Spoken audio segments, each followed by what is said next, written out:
Quand on tire avec des munitions qui contiennent du plomb ou qui sont complètement en plomb. C'est le cas des Diabolos pour le 10 mètres.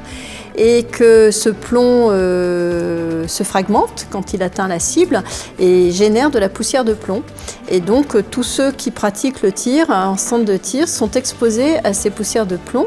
Et la fédération a souhaité mettre en place un plan de prévention à l'exposition au plomb, puisque le plomb peut être nocif pour la santé, pour notre organisme, mais que des gestes très simples permettent d'éviter cette contamination. Alors ces gestes très simples, c'est d'abord pour le pratiquant, avoir une hygiène rigoureuse de ses mains, parce qu'on va toucher son arme, toucher des munitions, toucher la tablette de tir où il y a des poussières de plomb, des objets aussi qui peuvent être contaminés par ces poussières.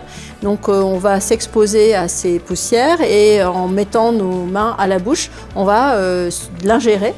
Et le plomb qui est ingéré, une petite partie, une petite fraction peut passer dans notre circulation sanguine et après exposer nos organes.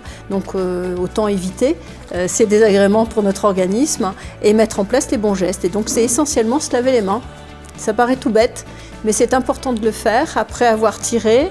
Nettoyer sa tablette de tir, nettoyer son arme, il faut aller se laver les mains avant de manger, téléphoner, etc. L'enfant de moins de 6 ans, son intestin va laisser passer plus de plomb, donc on va retrouver plus de plomb dans son sang, donc il y a plus de risques.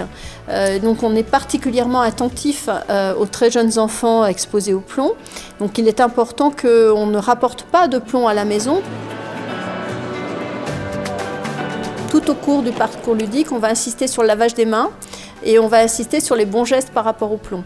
Donc il y a les bons gestes sur le pas de tir et il y a les bons gestes à la maison. Et les bons gestes à la maison, c'est de ne pas rapporter des vêtements ou des objets souillés.